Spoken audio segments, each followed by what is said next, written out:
In this episode, Billy Bateman will dive into his company ChatFunnels, where they help companies build and optimize chatbots you see on websites. He explains why they are different from their biggest competition in the space, Intercom and Drift, why his best clients need to have a consistent volume of website visits and a sales team, and why chatbots are not taking off amongst smaller local businesses. I'm Ryan Vasso with the Venture College, a program in the College of Innovation and Design at Boise State University. The Venture College helps students and community members launch their ideas beyond the classroom and turn those ideas into startups, lifestyle businesses, side hustles, and other ventures.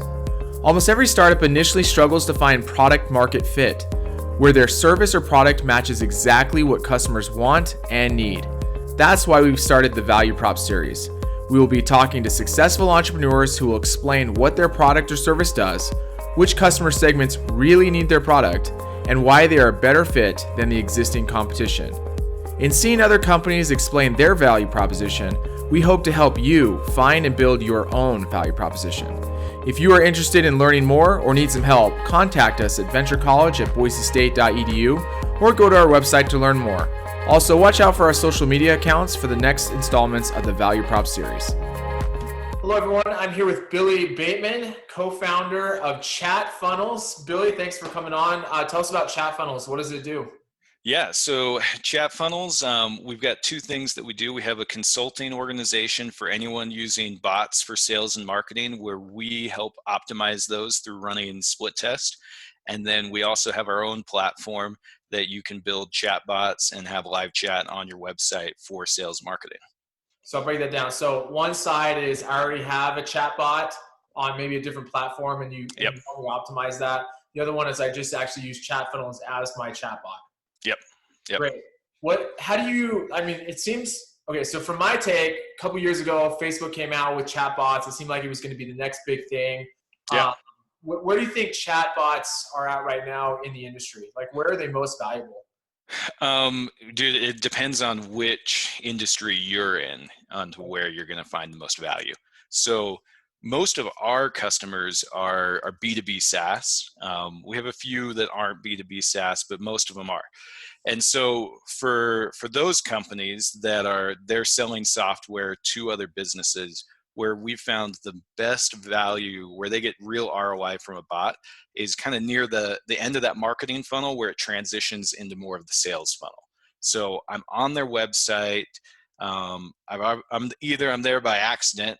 In that case, I'm going to bounce. But if I'm not, I've got some interest in what they're selling, and using chatbots to engage people based on their behavior on the website, qualify them, and then connect them to your sales or marketing team.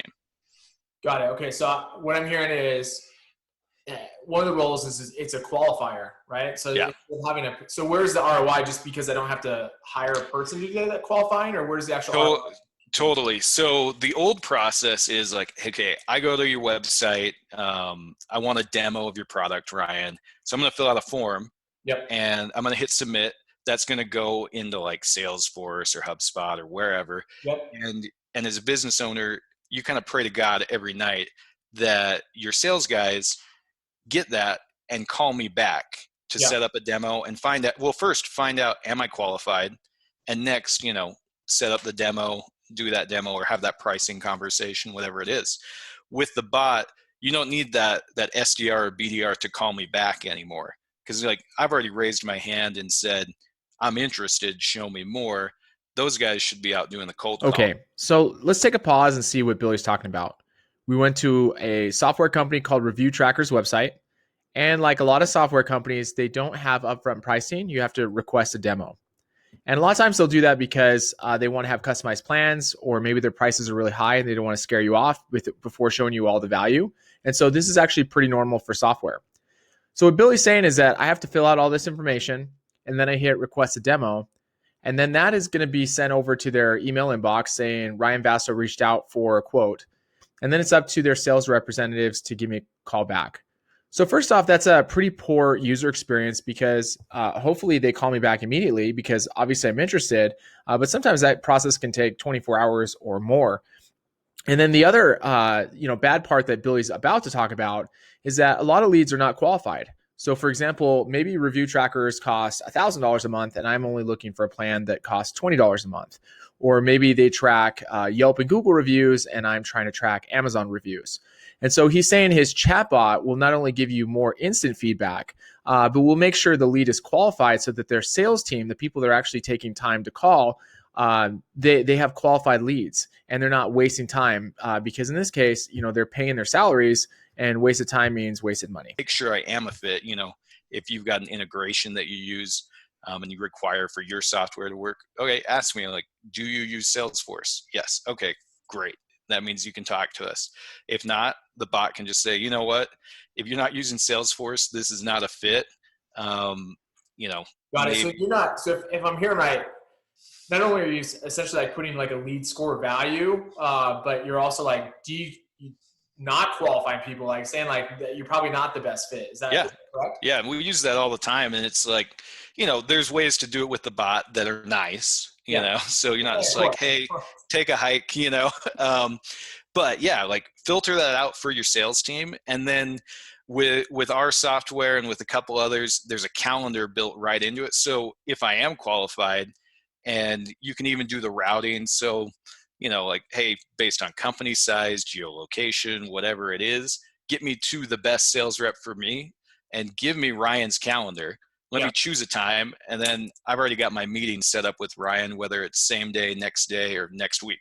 Got it. Got it. Yeah. So it sounds like the process is just a better user experience because I'm getting qualified right away instead of having to wait for a salesperson to qualify me. And then B, it's reducing the man hours, so you're actually saving money. That makes a lot of sense. So there's definitely a lot of competitors out there. Like I think of like Intercom or things like that. Where do you fall in the landscape of like, do you have specific values you feel you have over other competitors in the chatbot space? Yeah. So with our software, where we're different from an Intercom, a Drift, is we've built in the testing and optimization into our software. So the problem that marketers run into is they buy Drift, they buy Intercom, and it's like a blank canvas. Like, okay, build bots to do these things, and so most of us haven't done that as marketers. When I started this, I'd never built a bot. Yeah. I get in there, I'm reading a bunch of stuff about here's the best practices, but I don't know what's going to work best for each one of my clients. So we started just muscling our way into split test. Using the different products and with a combination of other products.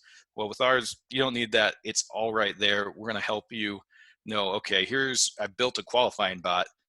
Here's where we suggest your first split test is. And then after we've run that test, it's going to say, okay, this is the best process for you based on what you're optimizing for, whether it's you want a volume, like let's say you're testing for meetings. Do I want lots of meetings or do I want really qualified meetings? Because that's different things different levers you're going to pull there. So if I just real quick, if I sign on right now as a client with you guys, is that a person walking me through that process, or is it just your software kind of like doing a tutorial guide and figuring out what my priorities are? The software is going to do that. Okay. Got it. And you can work with our consulting team can help you even speed that up more. Yeah. But yeah, like you're just going to go through, okay, hey, here's the first test. We're going to test question order here. We're going to test, is it an open response or a button response? Or we're going to test the trigger that causes the bot to even appear. Got it. Okay, so I'm hearing two things. One is it sounds like yours is more plug and play. Like if I go with Drift or go with Intercom, yes, it's a bot. I can create bots, but it's more, I have to start from scratch. And you guys have more of here's some like models, or here's some setup that's already like plug and play, ready to go. And then number two is talk to me more about this A/B test. So essentially I have is it essentially like an A/B test on a Facebook ad where you're just doing a bot, like one bot that says one thing, another bot says another, and you see which has best conversions? Yeah, so essentially you're making two different versions of a bot and you're testing one variable within them. Think about it as like chatbots or like an Intercom meets Optimizely. We're marrying those two products to where your bot you can optimize your bot very easily based on statistical analysis. Okay, so let's take another pause and really wrap this together and see what Billy's talking about with the A/B testing. So we're actually going to his largest competitor, Intercom, and we opened up their live chat, which is at the bottom, which are on a lot of sites. And you can see this is how bots work. So they'll ask you a basic question, and then you have options of I'm a new customer with a question, just browsing, etc. And so his point is that he can take these questions and he can do a split A/B test, meaning one user might see this message and another user might see a different message. Or when I click here, it's sending it, and now the bot just responded, and now it's giving me the option to talk to sales or talk to support. And maybe they need to change the word talk to sales to talk to a representative or talk to customer care, and that's going to bring more clicks. And so his software obviously will do the natural bot portion or can even integrate with Intercom. But his real secret sauce is being able to test the words or the options that I can choose. And that's why it's so important. He talked about a business understanding its objectives. Do they just want more leads, period? Or do they really want more qualified leads? And so he can continue to test and optimize to make sure that the business's objectives are being met by the types of options that they're giving, but can do that simultaneously by doing A/B testing. Analysis. Okay, awesome. So how long does it take, like, for if I sign on, like, how long does it usually take to like start getting results from that? So I know like A is better than B. It depends on how much traffic you get through the bot. So, hey, if I've got a website that gets like a handful of visitors a day, it's going to take you a while. But if I'm getting a couple hundred to thousands of visitors a day, you're going to start seeing results in a day or two. Okay. Depending on how often you're serving that bot, it's just, hey, can we get 200 people through this bot? Once we start getting close to 200, we can get close to knowing like, okay, which variation is better. So let's go back to like the people that really like love and benefit from your product. I Yeah. assume like volume would count, right? Because you're telling me like if I only have a couple of visitors, it's going to take me a while to maybe even see that ROI. So talk to me about like who's your ideal customer besides it's a SaaS company, or what other things are you looking for that's like optimal for you? Yeah, I mean, it doesn't have to be SaaS, Sure. but But for our ideal customer, they've got a sales team that ends up interacting with the client at some point. okay. And then they also probably have at least 1,000 visitors a month on their site. If Okay. you've got less than 1,000, you can still get value if you've got really like your traffic's very quality. But until you're around 1,000 a month, it may not show the value for you that you're going to want. Okay, so let's take another pause. Billy does a great job of articulating who the ideal client is. First of all, they need to have a sales team. And second of all, they need to have at least 1,000 website visits a month. That's his ideal client. Well, think about why. If one of his core value propositions is A/B testing, he needs enough visitors to be able to do those tests. So with 1,000 visits, and that doesn't even mean 1,000 clicks, right? Where they instigate a chat. But let's even say if it's 1,000 chat clicks, then an A/B test means 500 people are going to see one message and 500 are going to see another message. And with that type of metrics, he's able to optimize and see if A is the winner or B is the winner. And then once B is the winner, then B will be the standard, and then it'll be tested against another message. And so it's this ongoing optimization. But volume is required. If only 10 visits or 100 visits are hitting my website, that's just not enough data for Billy to really have value here in his A/B testing. So what that means as well is not only does he know you need to have 1,000 website visits or more, he can start qualifying. Remember, he's dealing with software. Most software startups that launch aren't going to have 1,000 visitors a month. So he knows he's probably not working with like brand new startups. They need to be somewhat established, which leads us to our second point, the sales team. Remember, one of his biggest values is being able to qualify leads. If I have a sales team that's constantly on the phones and working, then this becomes a huge value because I'm saving time. And the more people are on sales, the more time I'm saving. If I am just a small startup with just a few visits and I don't even have a sales team, qualifying the lead doesn't matter because I'm going to respond to the email anyways, regardless if it's qualified or not. So because Billy knows his true value of A, qualifying leads, and B, being able to do the A/B testing, he knows which customers really could benefit from his services. I want. Okay. Oh, okay. That makes a lot of sense. And then as far as like where you think the chat, like if you were to predict kind of where your company's going, do you see Yeah. new like products on the horizon, or things at least maybe your customers are talking about that maybe you guys are eventually going to build towards?